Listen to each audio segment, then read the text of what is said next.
Welcome back to Love 500, welcome back to the channel, and welcome back to an in-between video. This is a video of not any specific cars, but I did a couple of videos of a series of cars that I've done in the past, and a lot of you commented that you liked seeing those. Didn't realise I'd done so many cars. So this one we start off, I think, at car 31, I believe it is, and we go up to car 45. It doesn't include every single car between those numbers. Some of them I've got more pictures than others, and I do a little narration over the top and try and tell you a bit more about the car. And yeah, hope you enjoy it. So here goes with, I think it's car 31, but we'll see.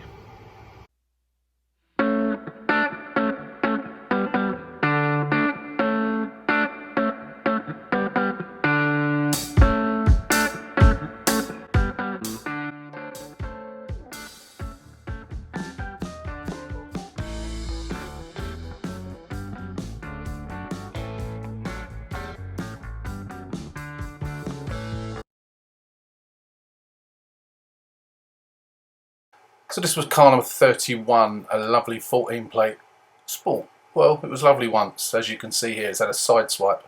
So we've got a damaged front bumper, a crumpled wing, a crumpled door, and an even more crumpled rear quarter, as well as the smashed window on the rear quarter as well. All the damage was on this side.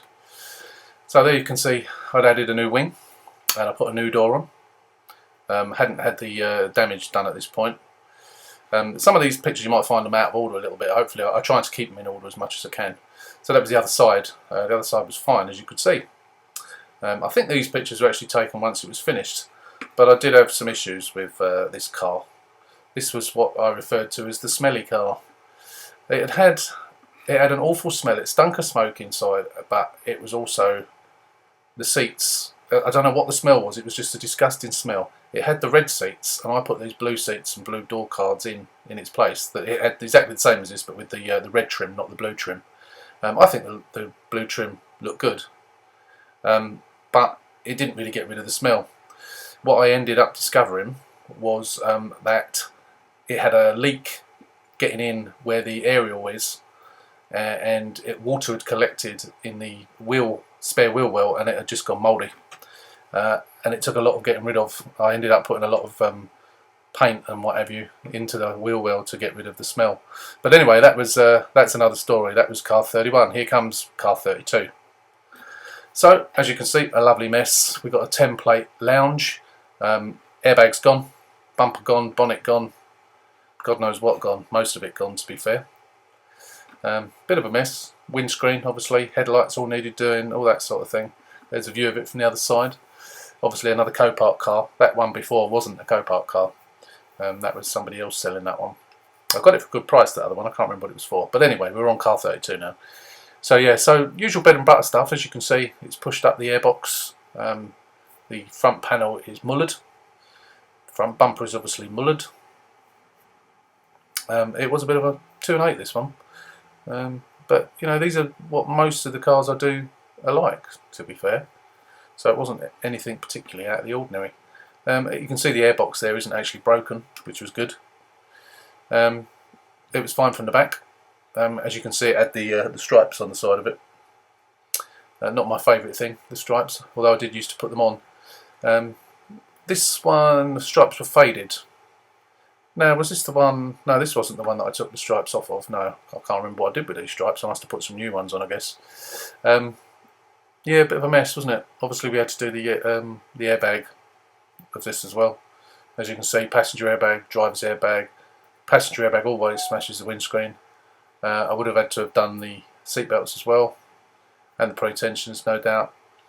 Yeah, bonnet and front bumper obviously massively beyond repair, and you can see there the headlights are, not only the lugs broken, but certainly one of them is smashed. Once you get that front bumper off, you can see just what you're dealing with. So I think everything there had to be replaced. The top reinforcement bar, can't see the bottom one there. That bottom one looks okay actually. Not sure whether I replaced that one or not. Everything off there. Looks like the chassis legs were straight. There was no tips bent over or anything on this one. Bearing in mind I'm doing some of this from memory and some from the photographs, so you have to bear with me because I've done so many, as you know. So you can see there, new condenser was put on, New radiator. Actually, the radiator looks like the old radiator. New front panel. So the radiator was obviously fine, surprise, surprise. But it's had a new condenser put on, and then obviously topped up with new gas. And then we have a new bumper put on, new headlights put in. Obviously about to put the bumper on, and then the next picture is going to show you the interior of the car with the airbags, with the dash all taken out, ready to put the new passenger airbags in, as you can see. And that would have been, after that was taken, I would have been just fitting the new dashboard in there, and then that one would have been pretty good, pretty finished. I haven't unfortunately got any photographs of this one when it was completed. I don't know why I didn't take them. I probably did take them. I don't know what happened to them. But now we'll move on to car number 33, which is a red car. Now, you may have heard me speak about this before. This was the automatic, I believe. It was 136,000 miles, I think. I had a bit of a punt on it. The primer pump made an awful noise. There was various things that were wrong with it, so I decided, made a decision. You can see the bonnet there. The bonnet looked like all the lacquer had peeled off, which is quite strange. Nothing on the rest of the car, but just that. But the next picture will show you, give you an idea of what it was that I did to it. And here it comes right now. There you go. This was the day it went. So basically I broke it for spares. I took everything off of it that I wanted. As you can see, there's a trailer just at the top of the driveway. So it was dragged up the driveway on those wheels. And then it was put onto tree logs, and those wheels were taken off. There was nothing else that I really wanted on there. I don't bother taking engine and gearbox out, but I may take the gearbox out next time I do one. But yeah, I even put some rubbish in the back of it. There are things that I do take off of cars now that I didn't before. So yeah, in future I'll be taking more off. But that was that one. And then we're moving on to car number 35, which was a nice winter project. As you can see there, it's covered in snow. 62 plate. That's how the car came to me. As you can see, the wing had a dent in it in the corner. The bumper had half of it missing. It looks like the reinforcement bars were okay on that one. It looked like it had missed it. And then we'll see a view from the top. You can see that condenser looks in pretty bad shape, but I'm not sure whether I actually needed to replace it or not. It probably was okay. Once you get it out, and they tend to straighten up a little bit, as long as they're not leaking, they're all right. Every car I do, almost, certainly if it's a front damage, almost without failure, you have to put the new panel on, new front panel. No matter how slightly bent they are, they have to be replaced. It's work, but you know, cost-wise, it doesn't cost very much. It's just the work, really. So as you can see there, I'd taken the front off, no bent chassis leg tips, and the radiator is holding water, as you can see in it, and battery tray. I can't remember why I took the battery tray off. This might be the one that had a pushback, like the gearbox mounting. Might have been this one, I can't remember now. You see my old driveway, look at the state of it. New wing on there. All looking good, all looking good. The next one you'll see multicoloured swap shop. So I didn't have a white door at the time. I couldn't get hold of one for a little while, so just to keep the weather out, and the criminals, I put a red door on it that I just happened to have from the one that I'd previously broken. Once that was swapped over, I then sold that red door. So there it is with its through front on, new bonnet on, and the red door. Unfortunately, that's the last picture I've got. Again, that's another one I haven't got any pictures of when it was completely finished. Coming up next is my favourite colour, or favourite colour that I've done so far. Car number 37. Car number 37 again was a lounge in the lovely Valère blue. As you can see, that nearest tip there, chassis tip, you can see that's bent over slightly. But that's how it came, with a dented bonnet and no front on it. So obviously all that front had to be replaced, which did me a favour really, because it meant I didn't have to take it off. Always a worry when you buy cars from Copart like this. You wonder whether you're actually going to have the bolts or not. As it happened, all the bolts were in the boot. Look at the state of that wheels. When was the last time do you reckon those wheels were cleaned? They were cleaned by me, and they came up sparkling. Didn't need to refurbish them or anything. Nice 13 plate, this one, and I do like this. I've done quite a few in this colour, and I do like this colour. So yeah, it needed a new bonnet, obviously. Needed a new bumper, radiator, front panel, lights. They were all missing. I don't know whether they were stolen or it wasn't a stolen recovered car. But this is what I found in the boot. Christmas tree. That Christmas tree was in Pride of Place last year in my office. A lot of that stuff went in the bin. There was a nice pack of manila envelopes, which I've still got now. Yeah, there was quite a few bits. It's always interesting. I went that umbrella as well. That's the only thing it had on the back there was a little dent, and I didn't want to take it to a paint shop. So I had to go at it myself. And I do believe there are some pictures coming up of it towards the end. So we'll go over those in more detail. Coming over, I think the pictures got slightly out of order. There's a picture of it when it's finished. Nice shiny new bonnet, nice shiny new bumper, all in colour. Lovely job. So that was it all completed. As you can see, I used to put the Love 500 number plates on. These are the pictures I used to take to sell it, and so I didn't use the actual registration number on the photographs. There it is from a side view. As you can see, my standard trademark green, white and red stripes on the side of it. I don't put them on every car now. I used to put them on virtually every car except for a Sport. I will be putting it on the white pop. I might even put some on the red pop actually. There you can just see on the right hand side there the chassis leg bent over. I think the next picture shows it from the side. It shows you how much it was bent. There we go. Next picture. Yeah, it wasn't bad. So you basically heat that up, hit it with a hammer, and it straightens up. It's an easy job. It literally takes 2 minutes once you've heated it. Not even 2 minutes. Once you've heated it up, it takes 30 seconds.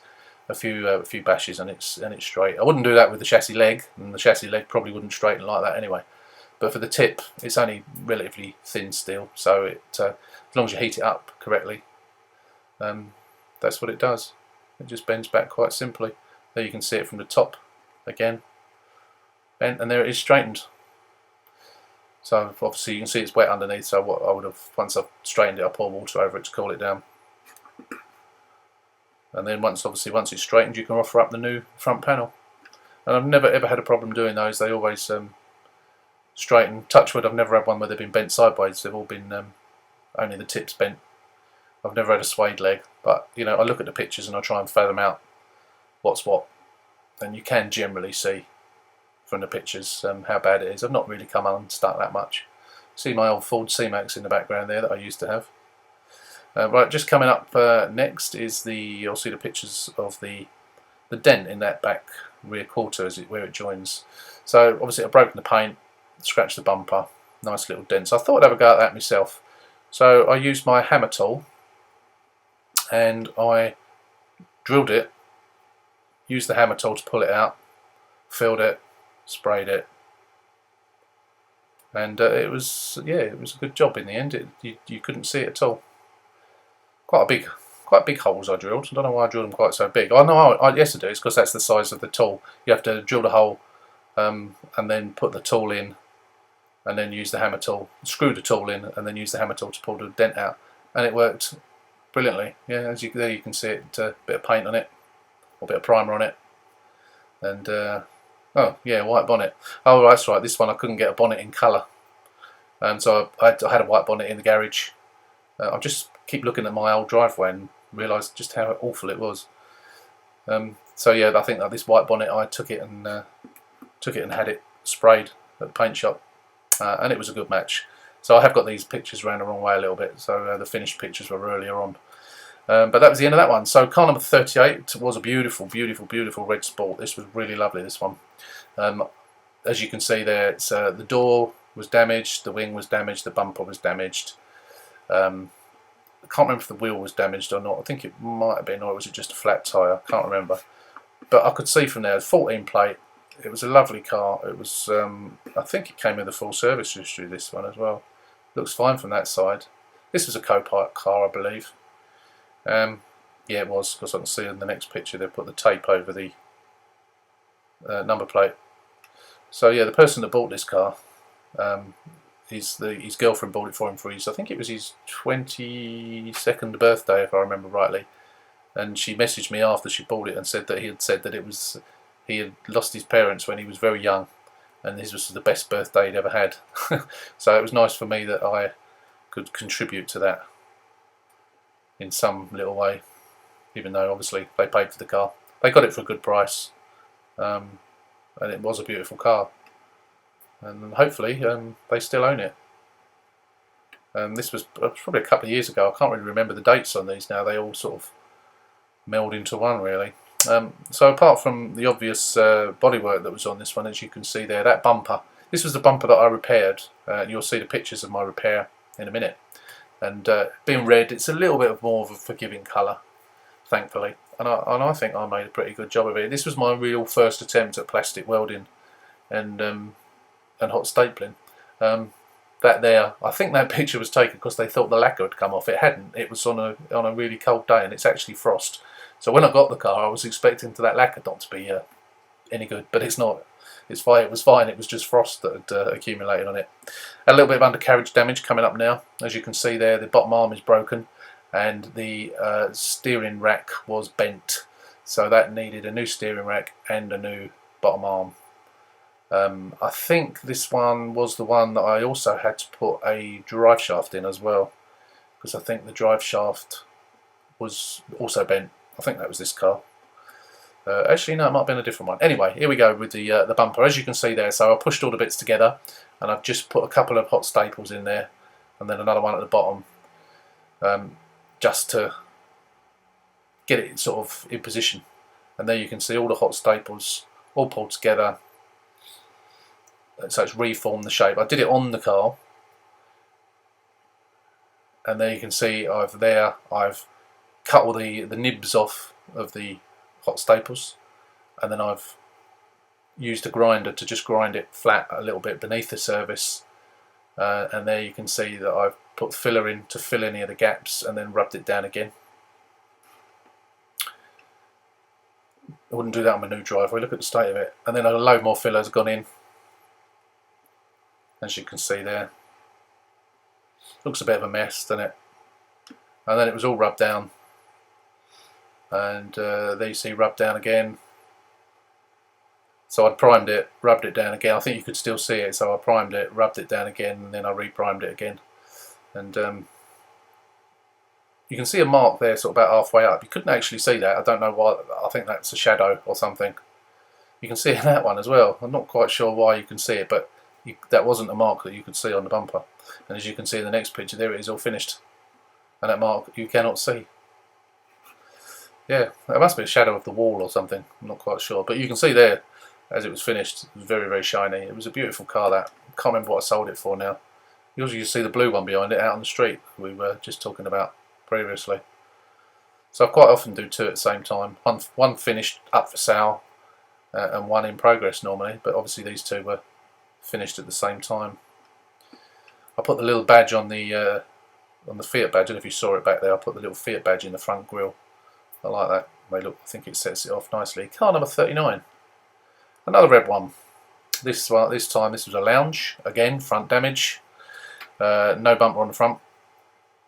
I have a habit of getting cars with no bumpers on the front, which of course, when I do take an old rubbish bumper, I have to then get rid of it. So I have to cut it up into pieces, put it in dustbin bags and give it to the dustman, or take it to the dump sometimes, cut up in plastic bags. So I think the bonnet was okay on that one, if I remember rightly. Again, another nice shiny car. Wasn't too much damage on the front. Don't think we had to replace the radiator or anything. It was just a matter of putting a new bumper on it and probably a little bit of jiggery pokery with the bonnet to get it to fit. The back of the car was fine, as you can see. No damage whatsoever on the back. And yeah, nice 64 plate. It was at the time, you know, it was probably, I can't remember when I did this one, but it was probably only about 3 years old then. So another Copart car, as far as I can remember, as far as I can see there. Generally the Copart ones are the ones that they put the tape over, but of course if you buy it from someone who has bought it from Copart, they tend to have the tape on as well. So this had not the facelift seats, but they did an update, late 64 plate I think it was, into 15 plate, where they had different seats and you had traction control and stuff like that, which they did a year, 18 months before the facelift car, and that's what this one was, being a 64 plate. All the 15 plates are also the same as that. They've got the updated seats and ASR. Can't remember what other bits they've got. Probably other bits and pieces as well. And yeah, as you can see there, the bonnet don't quite fit. So There was obviously some issues there, which I sorted out, as coming up in the next few pictures actually. You'll see the car all finished and how it looked, and it looked really nice, really nice. If it ever comes up, there we go, nice and shiny. They do. That's one thing I like about red cars. I am a lover of red cars, and they do look nice when they're shiny, despite the problems you have when you're trying to match paintwork and match panels and so on. They do look nice when they're clean and shiny. That one looks wet as well, but no, I think it's just because it's really shiny. But it was in good condition. 64 plate. Obviously been looked after. Had spotlights on that one as well, which happens with some of them. Sometimes I put the spotlights on. If you take the front panel off, then you see you've got the wiring for spotlights. Sometimes you've got the wiring but no spotlights. So I probably happened to have those spotlights at the time. I think actually I bought that bumper with the spotlights, if I remember rightly, and the cable was there, so I used it and gave the car spotlights. You can then turn them on in MES, activate them, and you don't even have to change the switches. They just work once you've activated them and done a proxy alignment. So that was that one, nice and shiny. Now we move on to car number 40, which was a light blue one. It's quite an old one this. I think it was a 08 plate or a 58, I can't remember now, we'll see in a second. That was Gallin. That was one of the first cars that Gallin delivered to me, on the back of his transporter. I can't remember if that was a Copart car. I don't think this was a Copart car, this one. I think this one came from somewhere else. Front damage, as you can see, you can't really see it. Oh, it's a TED plate. There you go, 2010. You can't see the damage too well in this picture, but I think in some of the next pictures you can see that it actually got a big dent in the side of the bonnet, and the bumper was also damaged. You can't quite see it in that one. You can see the damage on the bumper, and you can see the DRL is hanging out. But apart from that, there wasn't that much damage on this one. I think I got this quite cheap as well, if I remember rightly. No damage to the back of the car at all. It was a lounge as well. No damage to the back. It was only on the front. I've done a couple in this colour from memory. It looks white in these pictures, but it's not. It's the really pale blue. Dusty engine bay as always at Copart. Although even if I didn't buy it from Copart, it would probably that's where it came from originally. Even if I bought it off somebody else, I think this was the one I got from eBay actually, if I remember rightly. But I can't remember. There you can see. No, you still can't see the bonnet damage. The next one you can see the bonnet damage. But in this colour it doesn't show up very much, but you can see the bumper there. I got a new bumper in colour, I believe, for this one. It wasn't really... I probably could have repaired it. It was more dented than anything, but if one's available on eBay, then I'll get one. There you go, you can see there. You can see how pushed in the bumper is, as well as obviously the bonnet. So when I look at these cars and the colours that they are, I often have a look on eBay before I buy them to make sure that... or to see whether the panels are available in colour, which is one of the reasons I tend to do white ones more, because their parts are generally more available. But you know, when I bought this, I would have looked on eBay, saw that there was a bumper, saw that there was a bonnet, bought the car, bought them straight away, and that way, by the time the car gets delivered, you've pretty much got the parts and you can get on with it straight away. Which is a top tip for the week. Look for a car, find the car, look for the parts, buy the car. And there it was, all finished. And that was a really nice one. I can't remember how much I sold that for, but I think it was quite cheap. And I know the owner has still got it, because I believe this is one that the owner has bought another one off me as well for her other daughter. I think that's the one I'm talking about. Again, you know, because I've done so many, it gets a bit confusing. Another sport coming up in a second, which was, I can't remember which number it was, car 41. Car 41 is a black sport. Looks quite badly damaged there. This was a Copart car. I bought this one from Copart. As you can see, near side damage is quite a lot. Well, it looks quite a lot. But you know, again, it's the usual sort of stuff. It's the wing, the bumper, the bonnet, front panel, headlight, radiator, bars, etc., etc. So there's still quite a lot of things you have to buy, but they're not that expensive. There was a mistake I made on this. I think I've mentioned about bonnets before. The cheap bonnets that you get on eBay, which are like 70, 80 quid for a bonnet that you then have to paint. They are so flimsy, they are so light, they're awful. If you push it too hard trying to close it, they dent, which I did on this one. I had to get a paintless dent removal fella out to actually remove the dents that I put in to a brand new bonnet, which is why I never ever buy them now. They're absolute rubbish. There's more stuff that I got for free. A little bit of antifreeze there. No, not antifreeze. It's wiper washer fluid, isn't it? A phone cover with a picture of the previous owner and her boyfriend, which is always amusing. And a very mullered front to a car. As you can see on the right hand side, the chassis tip was bent over. Usual story. Heat it up, give it a bash. One good thing to look at when you're buying from Copart, and you normally get pictures of under the bonnet.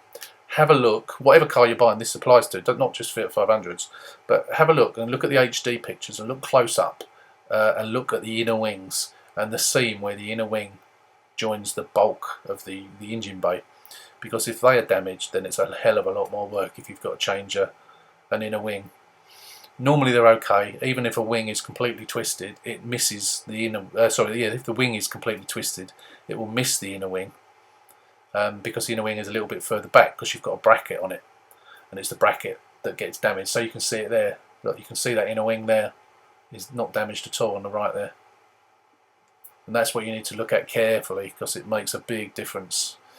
So there was the chassis tip. That's the near side chassis tip, isn't it? So again, heat it up, give it a bash, and off you go. Now the next picture you'll see it had a white bonnet on it. Again, another white bonnet that I had lying around, as I tend to buy white bonnets when I see them available for a decent price, even though I've had a bit of a palaver with white bonnets recently. There was the blue bumper off of the other one that I'd already broken up, which I'd had a go at repairing. I just hadn't got rid of it, and I just stuck it on the car to keep the rain off until I found one. Being a Sport, obviously different bumpers, more difficult to come by, and they're more expensive. And even if you want to get, say, a white one too, or any colour to spray to the colour of your car, there's just not so many of them around. Which is why with that white one that I did recently, that's why I bought that one, because I'd seen a really cheap Sport white bumper, so I bought it and then looked for a white Sport. And it took me ages to find a white Sport. You can see the red one out on the road there. I think that was Reggie, I think he's called that one, because of the registration. He'll be coming up shortly, Reggie. So we put a white bonnet on it temporarily. What I should have done is got that white bonnet painted rather than get a new bonnet and got that painted. There it is. Again, you can see there the chassis. Not chassis, sorry. The tip of the wing. You can see that it's not damaged at all. The inner wing. I don't think there was any suspension or anything damaged to this one. I don't know why the wheels. Oh, they were the wheels off because I was putting the new wing on, of course. I managed to get a wing in colour. Again, I think there's only one metallic black. It's very, very slightly metallic-y, pearlescent-y black. I can't think of the colour code now, but I've never had a problem matching. It was the same colour as my black Abarth was. So that's the bonnet, which looks fine till you close it. And when you put the bonnet up, you see it stretching and bending on where the nuts tighten up onto where the hinges join the bonnet. You could see it stressing when you put the bonnet up. It was awful. So I bought 2 or 3 of those in the past, and I'll never ever buy one again. And I would suggest you don't either, because they are absolute rubbish. So that was that one. That was that. What was that? Car 41, I believe, wasn't it? So we're now coming on to car 42. We've got 3 more, including this one, to go. This was one of the oldest ones I bought. 58 plate. I think it was a relatively high mileage, this one, if I remember rightly. I got it cheap. Can't remember what I got it for. Don't think this was the 300 pounder. You know what? I really can't remember. No, the 300 pounder had next to nothing wrong with it, did it? Apart from airbags, of course. But yeah, no light front damage on the bumper. No damage on the back whatsoever. Hopefully the pictures in a minute will show us what the mileage was, because I can't remember. This may have been like the 70,000 mile. I did have a 70,000 one.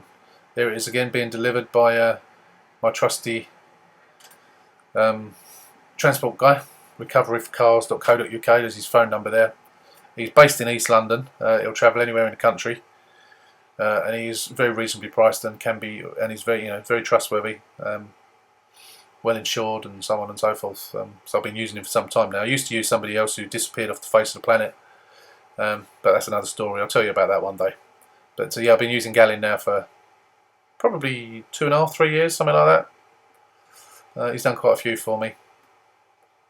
So yeah, that was the front. It had a nice new RAC battery in it, which I can't remember if I put in, or no, I think that was already in there. I wouldn't necessarily buy an RAC one. So where are we? 80,000 miles, that was it. Yeah, so this was an 80,000 miler. Had a bit of a punt. It was a white one, so I thought, if it's no good, if it runs like a dog, I'll break it. But it was sweet as a nut. These engines, if they're looked after, will just go on and on and on. Not a problem. So as I say, light damage. Nothing much at all. Very light damage. It's basically the bumper, and I'm sure behind it was damaged, but we'll see that in a second. I always tend to buy new number plates as well, because more often than not on the front damage they're damaged, so I always buy a full set on eBay. They're $13.99 for a nice shiny new set. So I think it always, I haven't on the white pop I've got at the moment. I didn't really need to, but, and of course I don't want to frivolously spend money on that one because there's no money in it, unfortunately. But hey hey, some you win, some you lose. This one I won't lose, I'll be breaking even, but no, I'll be still making a bit of money on it, but not much. So yeah, so this one needed a bonnet and the front, and of course the usual headlight, either replacement or repair. Obviously steel wheels on it because it was a pop. As you can see, the logs in the background there, they're the logs that I was sticking under the transporter, under the wheels on the transporter. So yeah, I think apart from the polystyrene bit there, which was a bit damaged, I think the bars are actually okay, because obviously the polystyrene is there to absorb the impact, and often it does its job and doesn't actually affect anything else. Oh, you can see that the tip's bent over there again before we get the front panel off, and you can see the front panel where the radiator lug is there. You can see that's leaning forward, so you can see that the front panel is completely bent up. As I say, you 9 times out of 10, certainly if it's a front damaged car, 9 times out of 10, almost 10 out of 10, you're going to replace that front panel. Sometimes it doesn't even necessarily look like you need to replace it, but it's just not worth it. You might as well. Main water pipe. So yeah, if you've got an old car, this is the water pipe on this one, which is behind the manifold. They're made of metal. This is so that on the right hand side you can see there, that's the rubber hose, the right hand top rubber hose, and then the other side it goes to the bottom left hand hose, looking at the car left and right, that is. And that's made of metal, and they rust, so sometimes it also goes to the water pump as well, so sometimes you'll lose all your water. I mean, that one there, I just shoved a screwdriver through it. Luckily I had the front of the car off, so it was easy to just do it there and then. But they're easy enough to get to, even with everything on the car, but when you've got the front off, it's obviously a lot easier. They're about 25 quid on eBay, I think it was, and just put a new one on. They come with a new seal, and it's easy just to put a new one on. As you can see, it had a nice newish exhaust on it that had been on there for some time. Some nice pink flowers that I still often stick on them. Depends on the car, really, as to whether I stick the pink or white flowers on the back.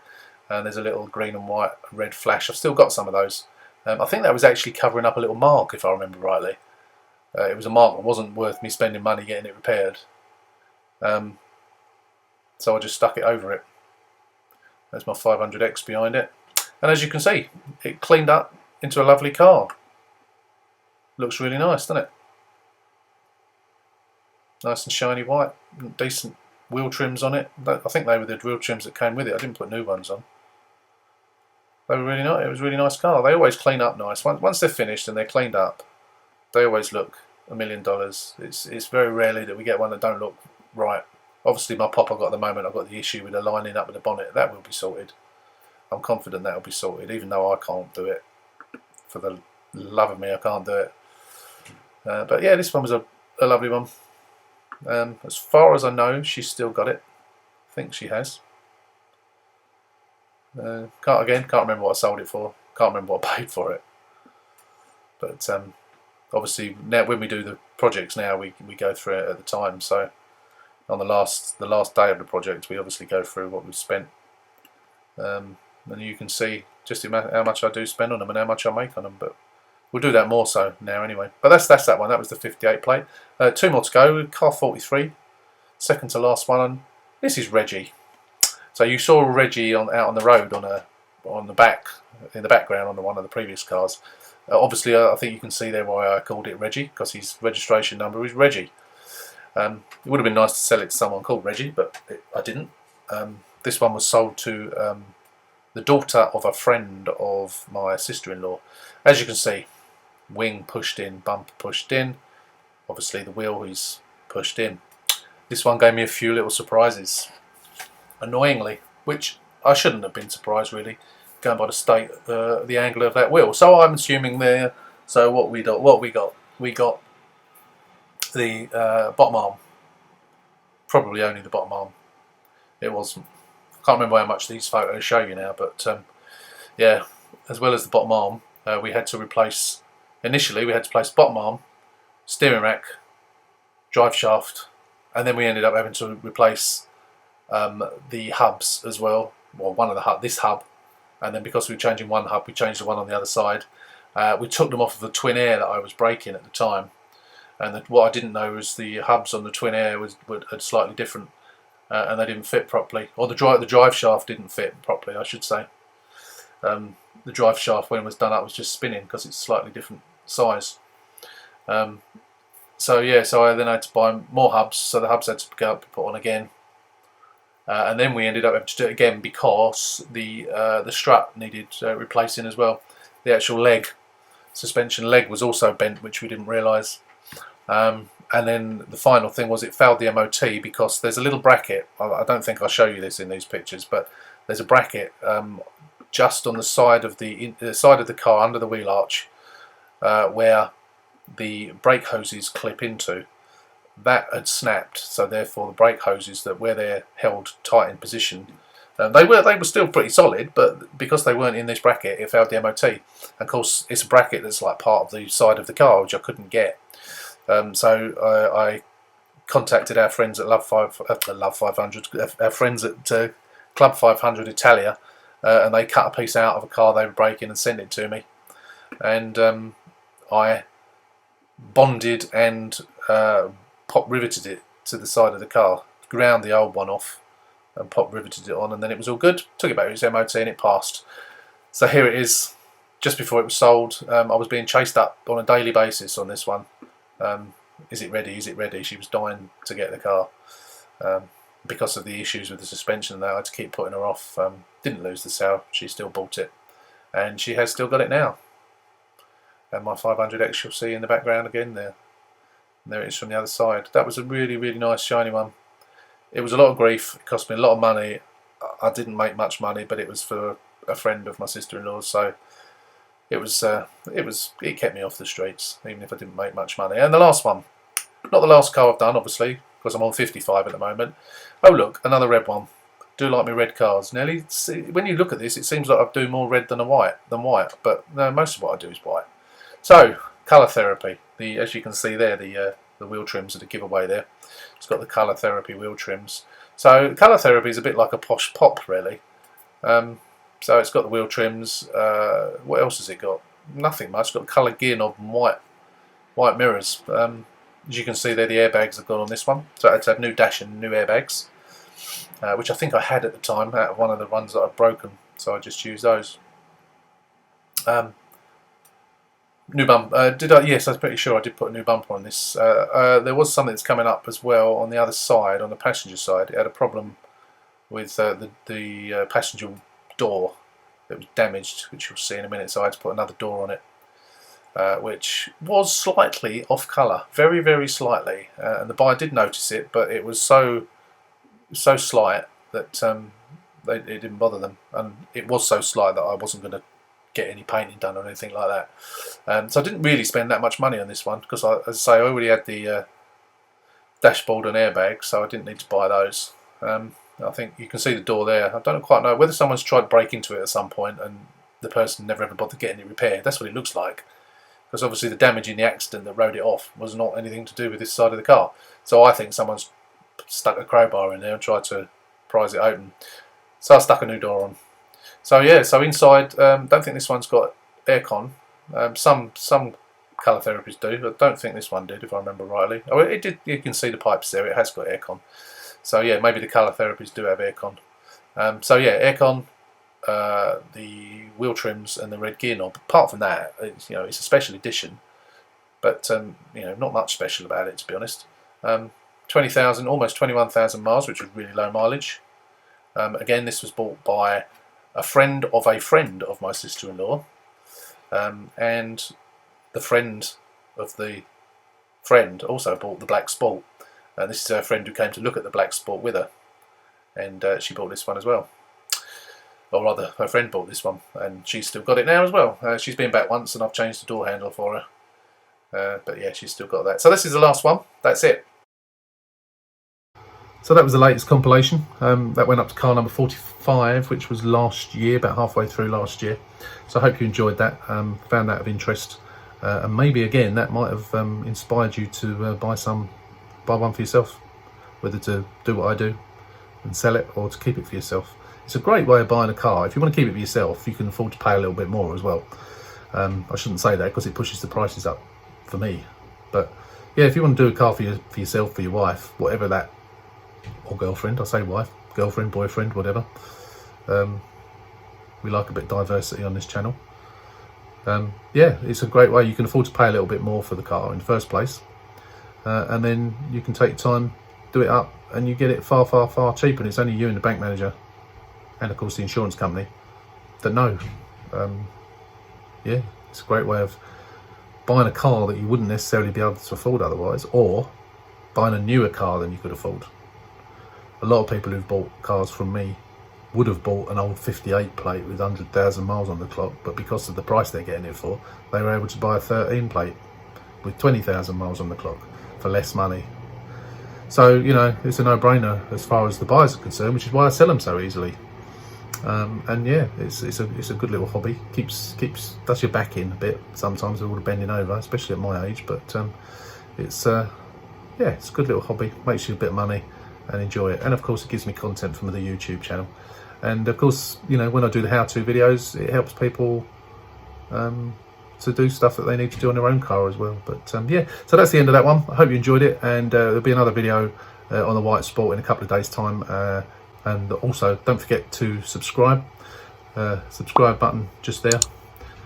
Subscribe to the channel. We would really appreciate that. And over here, where are we? Over here, notification bell. Here, if you click on the notification bell, you'll then get email and notifications when we upload new videos. So yeah, I'd appreciate if you subscribe. We'll have a new video up in a couple of days' time on the White Pop. So until then, stay safe, and we'll see you then. Thanks for watching.